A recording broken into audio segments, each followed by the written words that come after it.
ஆண்டவரும் இரட்சகருமாக இயேசு கிறிஸ்துவின் நாமத்திலே உங்களை யாவருக்கும் அன்பின் தோற்றங்களையும் வாழ்த்துக்களையும் தெரிவித்துக் கொள்கிறேன்.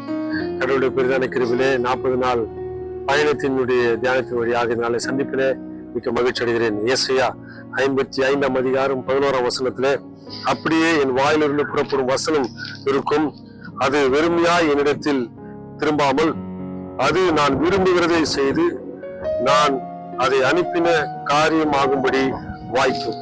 கடவுளுடைய வார்த்தை பூமிக்குள்ளாக வருகின்ற பொழுது, கடவுளுடைய வார்த்தை நமக்குள்ளாக வருகின்ற பொழுது அது விரும்புகிறதை நிச்சயமாய் செய்யும். நீங்கள் விரும்புகிறது அல்ல, அந்த வார்த்தையை விரும்புகிற காரியம், இந்த வார்த்தை உங்களுக்குள்ளாக செயல்படுகிற காரியம்தான் வாய்க்கும் என்று வேதம் சொல்கிற ஏசத்திற்கு மிக அழகாக சொல்கிறார். அதனால ஆண்டவர் நமக்காக தருகிற வாக்குத்தத்தங்களை நாம் பிடித்துக் கொண்டு அதை வைத்து நாம் விசுவாசத்தோடு கூட ஜெபிக்கின்ற பொழுது அந்த விசுவாசத்தில் உறுதியாய் நின்று நாம் பெரிய மகிமையை காணலாம். அதனால 40 நாள் உபவாசத்தில் மட்டுமல்ல, விசுவாசத்திலும் நம்பிக்கையிலும் எதிர்பார்ப்பிலும் நாம் உறுதியாக நிற்போம்.